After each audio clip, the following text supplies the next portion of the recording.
Hello, everybody. I apologize for my long absence. I had a lot to do work wise, and well, sometimes life gets in the way. But today I'm back and I'm going to read to you from the Player's Handbook. And since we are done with Dungeons and Dragons races, I think it's best to just continue with the classes. Let's begin with the Barbarian. A tall human tribesman strides through a blizzard, draped in fur and hefting his axe. He laughs as he charges towards the frost giant who dare poach his people's elk herd. A half-orc snarls at the latest challenger to her authority over their savage tribe, ready to break his neck with her bare hands as she did to the last 6 rivals. Frothing at the mouth, a dwarf slams his helmet into the face of his drow foe, then turns to drive his armored elbow into the gut of another. These barbarians, different as they might be, are defined by their rage, unbridled, unquenchable, and unthinking fury. More than a mere emotion, their anger is the ferocity of a cornered predator, the unrelenting assault of a storm, the churning turmoil of the sea. For some, their rage springs from a communion with fierce animal spirits. Others draw from a roiling reservoir of anger at a world full of pain. For every barbarian, rage is a power that fuels not just the battle frenzy, but also uncanny reflexes, resilience, and feats of strength.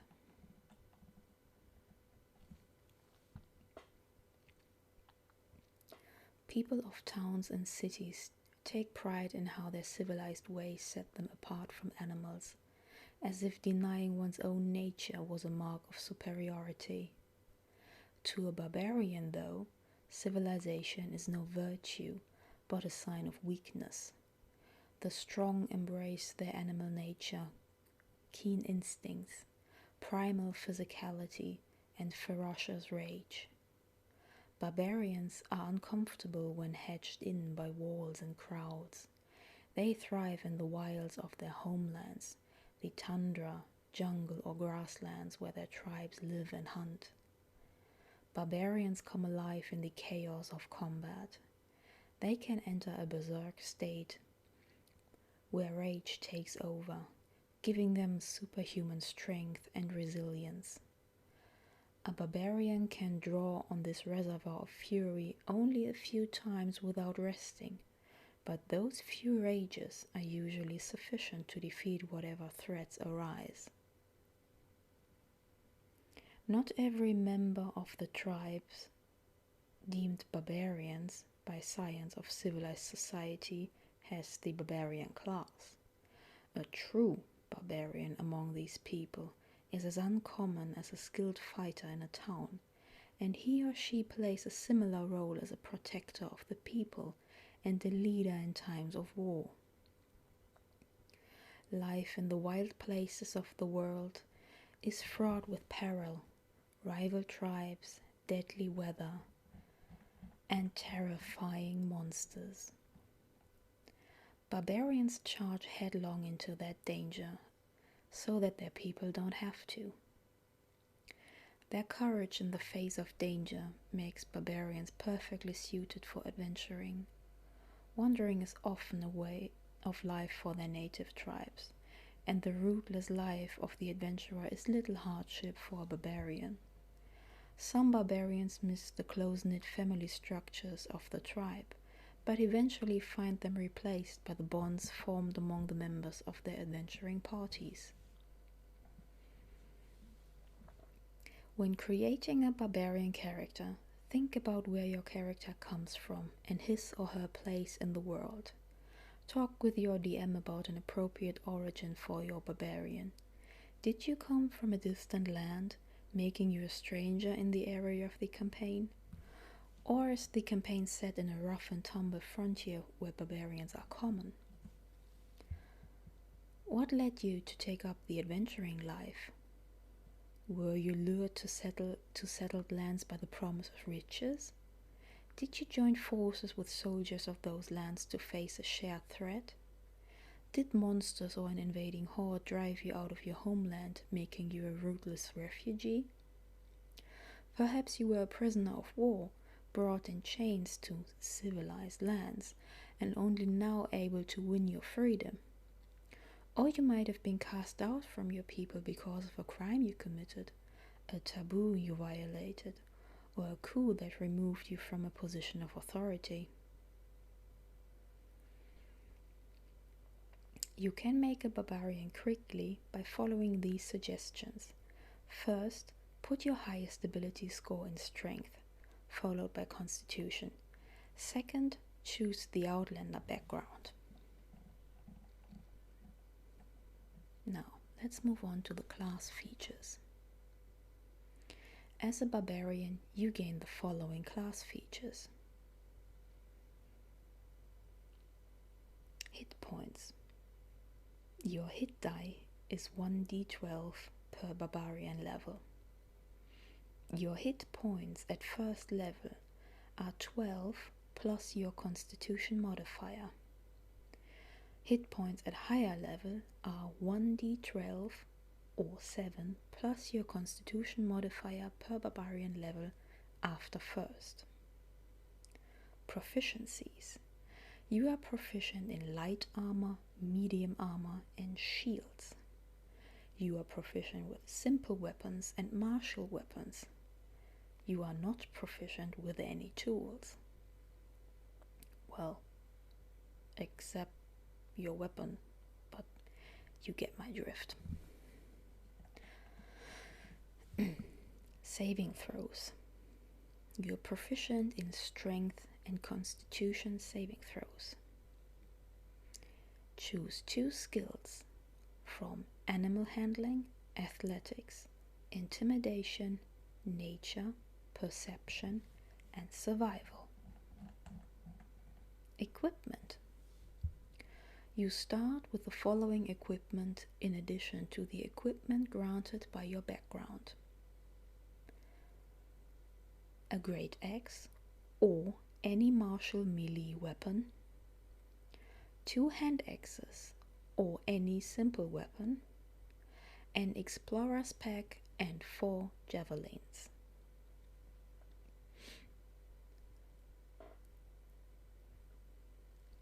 Now, let us move on to what defines a barbarian, his or her rage.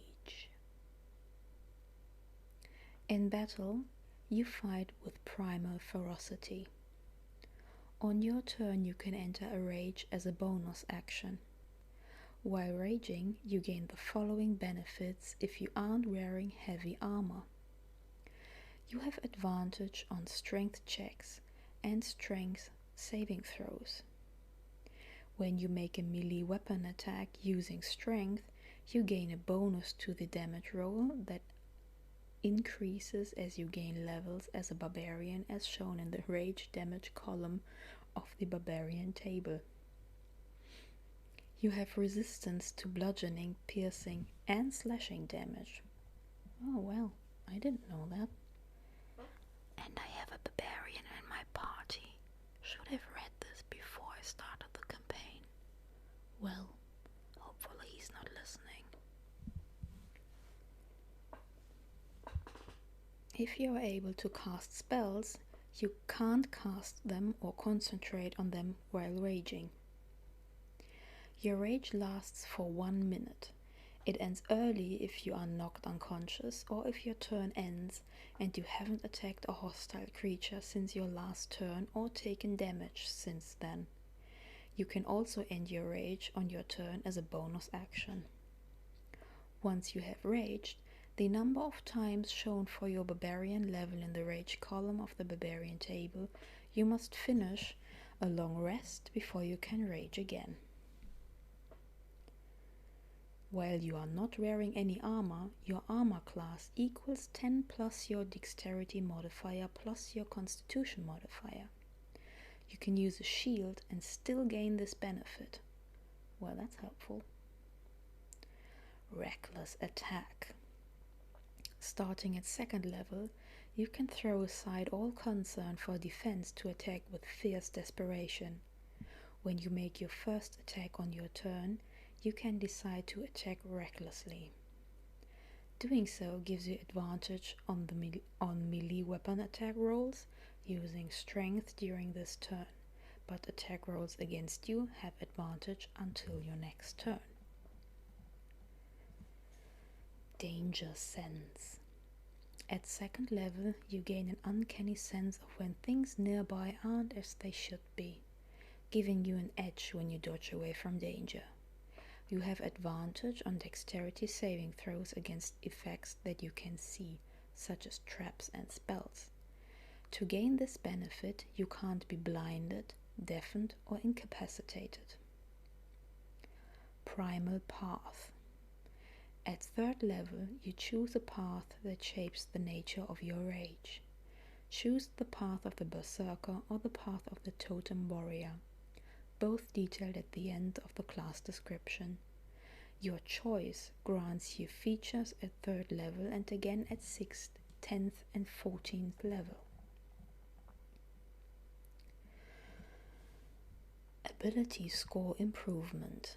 When you reach 4th level and again at 8th, 12th, 16th and 19th level, you can increase one ability score of your choice by 2, or you can increase 2 ability scores of your choice by 1.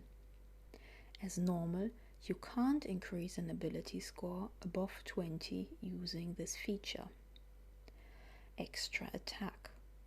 Beginning at 5th level, you can attack twice instead of once whenever you take the attack action on your turn.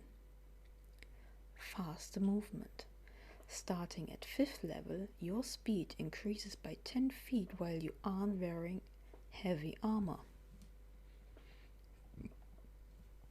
Feral instinct.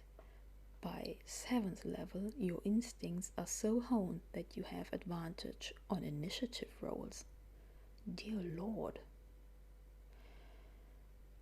Additionally, if you are surprised at the beginning of combat and aren't incapacitated, you can act normally on your first turn, but only if you enter your rage before doing anything else on that turn. Brutal critical. Beginning at 9th level, you can roll 1 additional weapon damage die when determining the extra damage for a critical hit with a melee attack. This increases to 2 additional dice at 13th level and 3 additional dice at 17th level. Relentless rage. Starting at 11th level, your rage can keep you fighting despite grievous wounds. If you drop to 0 hit points while you're raging and don't die outright, you can make a DC 10 Constitution saving throw. If you succeed, you drop to 1 hit point instead. Each time you use this feature after the first, the DC increases by 5. When you finish a short or long rest, the DC resets to 10. Persistent rage. Beginning at 15th level, your rage is so fierce that it ends early only if you fall unconscious or if you choose to end it. Indomitable might. Beginning at 18th level, if your total for a strength check is less than your strength score, you can use that score in place of the total. Primal champion. At 20th level, you embody the power of the wilds. Your strength and constitution scores increase by 4. Your maximum for those scores is now 24. Boy, I do hope my campaign gets to the point where I can see this. This is going to be amazing. Primal path. Rage burns in every barbarian's heart, a furnace that drives him or her towards greatness. Different barbarians attribute their rage to different sources, however. For some, it is an internal reservoir where pain, grief, and anger are forged into a fury hard as steel. Others see it as a spiritual blessing, a gift of a totem animal. Path of the berserker. For some barbarians, rage is a means to an end, that end being violence. The path of the berserker is a path of untrammeled fury, slick with blood. As you enter the berserker's rage, you thrill in the chaos of battle, heedless of your own health or well-being. Frenzy. Starting when you choose this path at 3rd level, you can go into a frenzy when you rage. If you do so, for the duration of your rage, you can make a single melee weapon attack as a bonus action on each of your turns after this one. When your rage ends, you suffer 1 level of exhaustion, as described in Appendix A. Mindless rage. Beginning at 6th level, you can't be charmed or frightened while raging. If you are charmed or frightened when you enter your rage, the effect is suspended for the duration of the rage. Intimidating presence. Beginning at 10th level, you can use your action to frighten someone with your menacing presence. When you do so, choose one creature that you can see within 30 feet of you. If the creature can see or hear you, it must succeed on a wisdom saving throw, DC equal to 8 plus your proficiency bonus plus your charisma modifier, or be frightened of you until the end of your next turn.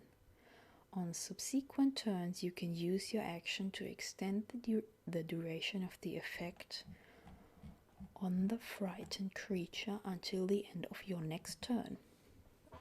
This effect ends if the creature ends its turn out of line of sight or more than 60 feet away from you. If the creature succeeds on its saving throw, you can't use this feature on that creature again for 24 hours. Retaliation. Starting at 14th level, when you take damage from a creature that is within 5 feet of you, you can use your reaction to make a melee weapon attack against that creature.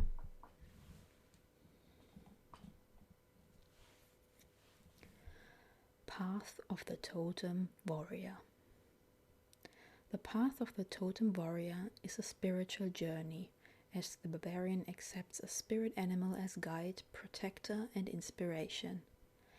In battle, your totem spirit fills you with supernatural might, adding magical fuel to your barbarian rage. Most barbarian tribes consider a totem animal to be kin to a particular clan. In such cases, it is unusual for an individual to have more than one totem animal spirit, though exceptions exist. Spirit Seeker. Yours is a path that seeks attunement with the natural world, giving you a kinship with beasts. At 3rd level, when you adopt this path, you gain the ability to cast the beast sense and speak with animals spells, but only as rituals as described in Chapter 10. Totem Spirit. At 3rd level, when you adopt this path, you choose a totem spirit and gain its feature. You must make or acquire a physical totem object, an amulet or similar adornment that incorporates fur or feathers, claws, teeth or bones of the totem animal. At your option, you also gain minor physical attributes that are reminiscent of your totem spirit. For example, If you have a bear totem spirit, you might be unusually hairy and thick-skinned, or if your totem is the eagle, your eyes turn bright yellow. Your totem animal might be an animal related to those listed here, but more appropriate to your homeland. For example, you could choose a hawk or vulture in place of an eagle. Bear. While raging, you have resistance to all damage except psychic damage. The spirit of the bear makes you tough enough to stand up to any punishment. Eagle. While you're raging and aren't wearing heavy armor, other creatures have disadvantage on opportunity attack rolls against you. You can use the dash action as a bonus action on your turn. The spirit of the eagle makes you into a predator who can weave through the fray with ease. Wolf. While you're raging, your friends have advantage on melee attack rolls against any creature within 5 feet of you that is hostile to you. The spirit of the wolf makes you a leader of hunters. Aspect of the beast. At 6th level, you gain a magical benefit based on the totem animal of your choice. You can choose the same animal you selected at 3rd level or a different one. Bear. You gain the might of a bear. Your carrying capacity, including maximum load and maximum lift, is doubled, and you have advantage on strength checks made to push, pull, lift, or break objects. Eagle. You gain the eyesight of an eagle. You can see up to 1 mile away with no difficulty, able to discern even fine details as though looking at something no more than 100 feet away from you. Additionally, dim light doesn't impose disadvantage on your wisdom perception checks.